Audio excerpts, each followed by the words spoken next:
जय श्री कृष्ण भक्तों, श्रीमद् भागवत महापुराण की भाव यात्रा 10वें स्कंद के 53वें अध्याय तक आ पहुंची है।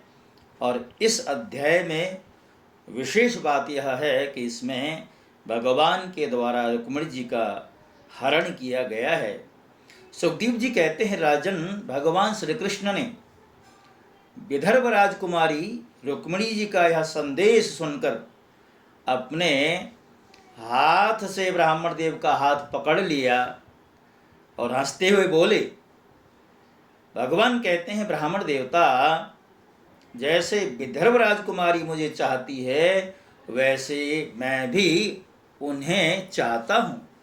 मेरा चित्त उन्हीं में लगा हुआ है। कहाँ तक कहूँ, मुझे रात के समय निद्रा तक नहीं आती।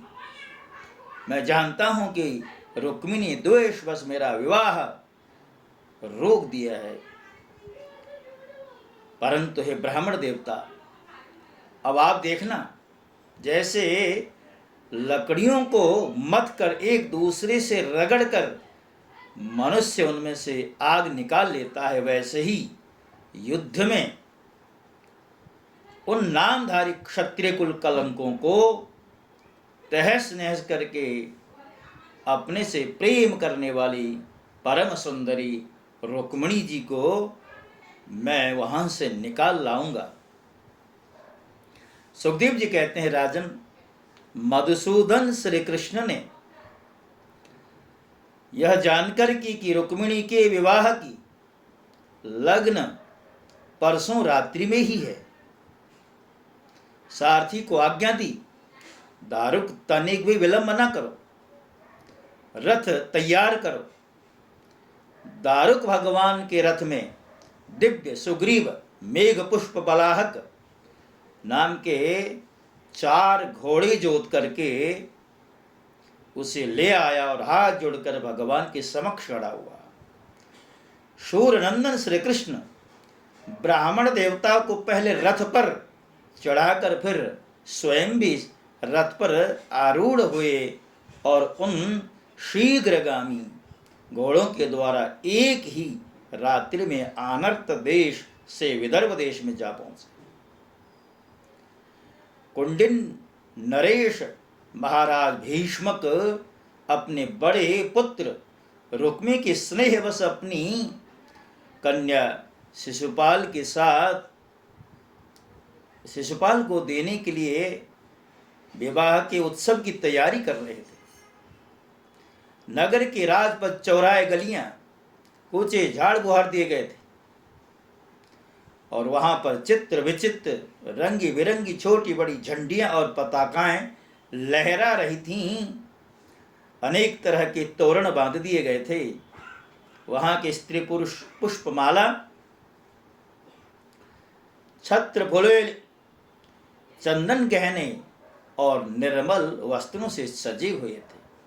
राजन, राजा भीष्मक ने पितर और देवताओं का विधिपूर्वक पूजन करके ब्राह्मणों को भोजन कराया और नियम के अनुसार स्वस्ति वाचन आदि भी कराए।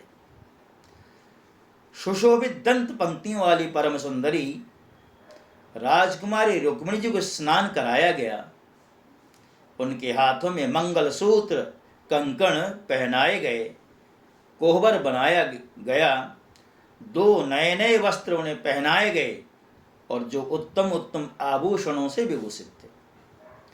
ब्राह्मणों ने सामरिक और यजुर्वेद के मंत्रों से उनकी रक्षा की और अथर्ववेद के विद्वान पुरोहित ने ग्रह शांति के लिए हवन किया। राजा भीष्मक कुल परंपरा और शास्त्रीय विधियों के बड़े जानकार थे। उन्होंने सोना, चांदी, वस्त्र, गुड़, मिले हुए तिल और गौएं ब्राह्मणों को दी। इसी प्रकार चेदि नरेश राजा दमघोष ने भी अपने पुत्र शिशुपाल के लिए मंत्रज्ञ ब्राह्मणों से अपने पुत्र के विवाह संबंधी मंगल कृत्य कराए। इसके पश्चात वे मद चुहाते हुए हाथियों, सोने की मालाओं से सजाए हुए रथों, पैदलों तथा घुड़सवारों की चतुरंगिणी सेना साथ लेकर कुंडिनपुर आ पहुंचे। विदर्भराज भीष्मक को आगे आकर, या यूं कहें विदर्भराज भीष्मक ने आगे आकर के उनका स्वागत किया, उनकी अगवानी की और उन्हें बारातियों के लिए जो जनवासा तैयार किया गया था उसमें विश्राम कराया गया। उस बारात में शाल्व, जरासंध, दंतवक्त्र, विदुरथ और पौंड्रक आदि शिशुपाल के मित्र नरपति आए हुए थे। वे सब राजा श्री कृष्ण और बलराम जी के विरोधी थे और राजकुमारी रुक्मिणी शिशुपाल को ही मिले इस विचार से आए थे। उन्होंने अपने अपने मन में यह पहले से ही निश्चय कर रखा था कि यदि श्री कृष्ण, बलराम आदि पूर्व यदुवंशियों के साथ आकर कन्या को हरने की चेष्टा करेगा तो हम सब मिलकर उसके साथ युद्ध करेंगे। अब इधर विपक्षी राजाओं की तैयारी का पता भगवान बलराम जी को लग गया और जब उन्होंने यह सुना कि भैया श्री कृष्ण अकेले ही राजकुमारी का हरण करने के लिए चल पड़े हैं, उन्होंने वहां लड़ाई झगड़े की उन्हें आशंका हुई। यद्यपि वे श्री कृष्ण का बल विक्रम जानते थे, फिर भी भ्रातृस्नेह के कारण वे तुरंत ही हाथी, घोड़े, रथ और पैदलों की सेना आगे करके कुंडिनपुर के लिए प्रस्थान करते हैं। इधर परम सुंदरी रुक्मिणी जी भगवान श्री कृष्ण के शुभागमन की प्रतीक्षा कर रही थी। उन्होंने देखा श्री कृष्ण तो कौन कहें, अभी ब्राह्मण देवता भी नहीं पहुंचे और इस कारण से रुक्मिणी को बड़ी चिंता होने लगी। अहो, अब मुझ अभागिनी के विवाह में केवल एक रात की देरी है, परंतु जीवन सर्वस्व कमल नयन भगवान अभी तक नहीं पधारे। इसका क्या कारण हो सकता है, कुछ निश्चय नहीं मालूम हो रहा है। और यहां तक कि अभी तो ब्राह्मण देवता भी नहीं लौटे। इसमें संदेह नहीं कि भगवान श्री कृष्ण का स्वरूप परम शुद्ध है। विशुद्ध पुरुष ही उन्हें से प्रेम कर सकते हैं। उन्होंने मुझ में कुछ न कुछ बुराई देखी होगी, इसलिए हो सकता है वो आने में आनाकानी कर रहे हों, या हो सकता ना भी आए। फिर कभी कभी अपने मन को दिलासा देती हैं, कहते हैं ठीक है, मेरे भाग्य ही मंद हैं, विधाता और भगवान शंकर भी मेरे अनुकूल नहीं है, ऐसा जान पड़ता है। और यहाँ पर रुक्मिणी जी ने माँ पार्वती की प्रार्थना की और पार्वती जी से प्रार्थना कर रहे हैं, माँ आप तो समस्त सतियों का सर्वस्व हैं, आप ऐसे कृपा करें कि श्री कृष्ण पति रूप में हमें प्राप्त हो जाएं। आज रुक्मिणी जी सोचते सोचते आंखें मूंद लेती हैं और कभी आंखें खोलती हैं। इतनी में होता क्या है, भगवान श्री कृष्ण के भेजे हुए जो ब्राह्मण देवता हैं वो पहुंच जाते हैं। उन्होंने अंतःपुर में राजकुमारी रुक्मिणी जी को इस प्रकार देखा मानो कोई ध्यान मग्न देवी हो, क्योंकि वस्तुतः वो ध्यान ही कर रही थी। जैसे ही सती रुक्मिणी जी ने देखा कि ब्राह्मण देवता का मुख प्रफुल्लित है, अर्थात ऐसा लगता है कि हमारा संदेश भगवान के पास पहुंच चुका है और उस संदेश के फलस्वरूप भगवान भी पधार गए हैं, ऐसा उनके मन में एक तरह से ऐसी अनुभूति हो रही है। और ब्राह्मण देवता से झटपट से रुक्मिणी जी पूछती हैं। तब भगवान जैसे ही रुक्मिणी जी ने जानना चाहा है, तब ब्राह्मण देवता ने निवेदन किया कि भगवान श्री कृष्ण यहाँ पधार गए हैं, और उनकी भूरी भूरी प्रशंसा की। यह भी बताया कि राजकुमारी जी आपको ले जाने की उन्होंने प्रतिज्ञा की है। भगवान के शुभागमन का समाचार सुनकर रुक्मिणी जी का हृदय आनंदातिरेक से भर गया। उन्होंने इसके बदले में ब्राह्मण के लिए भगवान के अतिरिक्त कुछ भी नहीं मांगा, कुछ भी प्रिय नहीं देखा, केवल नमस्कार ही किया। अर्थात रुक्मिणी जी सोचती हैं कि इसके बदले में क्या दूं, और मैं दे ही क्या सकती हूँ। उन्होंने मात्र नमस्कार किया है ब्राह्मण देवता को। अब देखिए, यहाँ पर रुक्मिणी जी ने मन ही मन, प्रत्यक्ष रूप में तो नहीं, अप्रत्यक्ष रूप में, रुक्मिणी जी तो साक्षात लक्ष्मी जी का ही स्वरूप हैं। उन्होंने ब्राह्मण का दारिद्र्य दूर करने के लिए बहुत बड़ी कृपा की है, लक्ष्मी संपन्न कर दिया है। राजा भीष्मक ने सुना कि भगवान श्री कृष्ण और बलराम जी मेरी कन्या का विवाह देखने के लिए उत्सुकतावश यहाँ पधारे हैं, तब तुरही भेरी आदि बाजे बजाते हुए पूजा की सामग्री लेकर उन्होंने भगवान की आगमनी की, भगवान का स्वागत किया, और मधवर का निर्बल वस्त्र, उत्तम उत्तम भेंट देकर उनकी पूजा की। भीष्मक जी बड़े बुद्धिमान थे, भगवान के प्रति उनकी बड़ी भक्ति थी।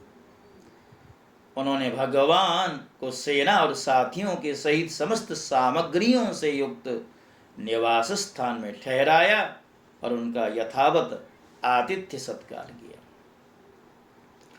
विदर्भ देश के नागरिकों ने जब सुना कि श्री कृष्ण पधारे हैं, तब वे भगवान के निवास स्थान पर आए और अपने नयनों की अंजलि में भर भर के उनके बदनारविंद मधुर मकरंद का पान करने लगे। परस्पर में बातचीत करते हैं, कहते हैं कि हमने अपने पूर्व जन्म या इस जन्म में कुछ भी सत्कर्म किया हो तो त्रिलोक विधाता भगवान हम पर प्रसन्न हो और ऐसे कृपा करें कि श्याम सुंदर श्री कृष्ण ही विदर्भ राजकुमारी रुक्मिणी जी के पति हों। राजन, जिस समय प्रेम परवश होकर पुरवासी लोग परस्पर इस प्रकार बातचीत कर रहे थे, उसी समय रुक्मिणी जी अंतःपुर से निकलकर देवी जी के मंदिर के लिए चली। बहुत से सैनिक उनकी रक्षा में नियुक्त थे। वे प्रेम मूर्ति श्री कृष्ण चंद्र के चरण कमलों का चिंतन करती हुई भगवती भवानी के पाद पल्लवों का दर्शन करने के लिए पैदल ही चल पड़ी। वे स्वयं मौन थी। माताएं तथा सखी सैन्य सब ओर से उन्हें घेरे हुए थे। राज सैनिक हाथ में शस्त्र उठाए कवच पहने उनकी रक्षा कर रहे थे। उसी समय मृदंग आदि भेरी आदि बाजे बज रहे थे। बहुत सी ब्राह्मण पत्नियां पुष्पमाला, चंदन आदि सुगंध द्रव्य और गहने कपड़ों से सज धज कर साथ साथ चल रही थी। गवैये गा रहे थे, बाजे वाले बाजे बजा रहे थे। देवी जी के मंदिर में पहुंचकर रुक्मिणी जी ने अपने कमल के सदृश सुकोमल हाथ पैर धोए, आचमन किया। उसके पश्चात बाहर भीतर से पवित्र एवं शांत भाव से युक्त होकर अंबिका देवी के मंदिर में प्रवेश किया। बहुत से विधि विधान जानने वाली बड़ी बूढ़ी ब्राह्मणियां उनके साथ थीं। उन्होंने भगवान शंकर जी के अर्धांगिनी भवानी को और भगवान शंकर जी को रुक्मिणी जी से प्रणाम करवाया। नमस्ये त्वामिके वेक्षम सुसंतान युताम शिवाम भूयात पतिर्मे भगवान कृष्णस्तदनुमोदताम। अर्थात भगवती मां से प्रार्थना करती हुई रुक्मिणी जी कहती हैं, हे अंबिका माता, आपकी गोद में बैठे हुए आपके प्रिय पुत्र गणेश जी को तथा आपको मैं बारंबार प्रणाम करती हूँ। आप ऐसा आशीर्वाद दीजिए कि भगवान श्री कृष्ण हमारे पति हों, मेरे पति हों। रुक्मिणी जी ने जलगंध पुष्पाक्षत आदियों से माँ भवानी की विधिवत पूजा की।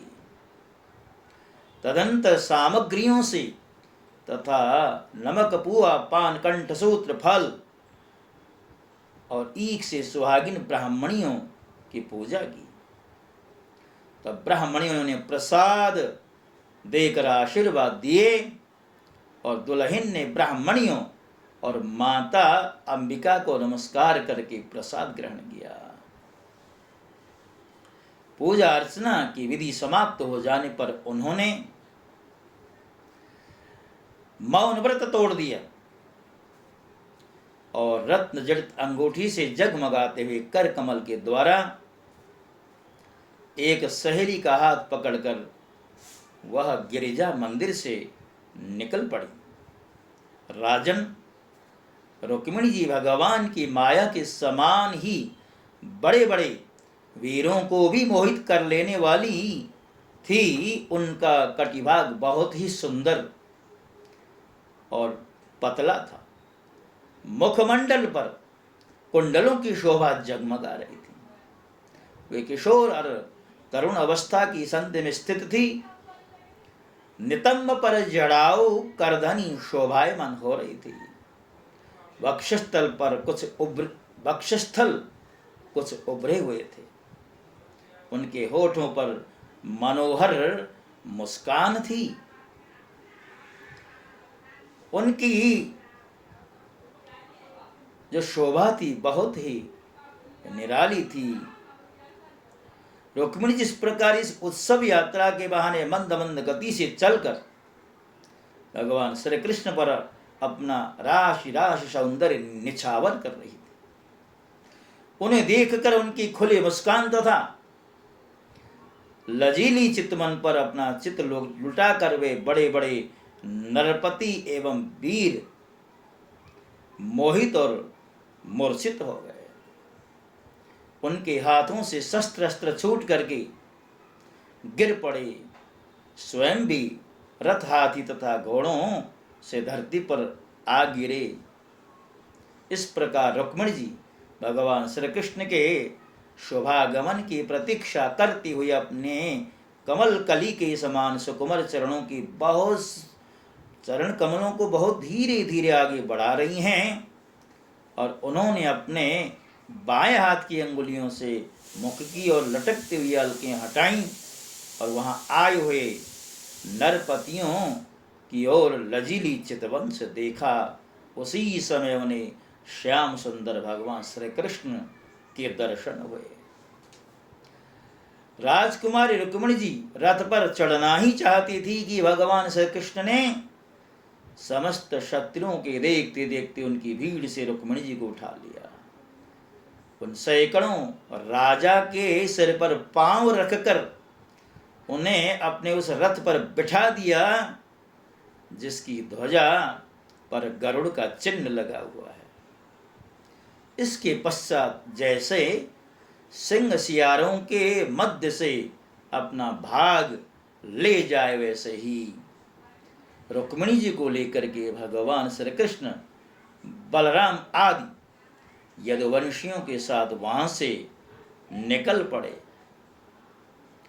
उस समय जरासंध के वशवर्ती अभिमानी राजाओं को अपना यह बड़ा भारी तिरस्कार और यश कीर्ति का नाश सहन नहीं हुआ। वे सब के सब चिढ़कर कहने लगे, अहो हमें धिक्कार है, आज हम लोग धनुष धारण करके ही खड़े ही रह गए और ये ग्वाले जैसे सिंह के भाग को हरिण ले जाए उसी प्रकार हमारा यश छीन ले गए। देखिए जरासंध जो बोल रहा है उसकी पीड़ा बोल रही है, किंतु सत्य बात तो यह है कि भेड़िए तो ये सब लोग हैं, भगवान ने तो अपना जो भाग है भेड़िए रूप इन शिशुपाल आदियों के मध्य से सिंह बन करके अपना भाग स्वीकार किया है, अर्थात रुक्मिणी जी को स्वीकार किया है, रुक्मिणी जी की इच्छा को स्वीकार किया है। तो भक्तों, जैसा कि हम आपसे बार बार निवेदन करते हैं, श्रीमद् भागवत महापुराण की भाव यात्रा प्रतिदिन एक ही अध्याय की श्रृंखला के रूप में आपके समक्ष प्रस्तुत की जाती है।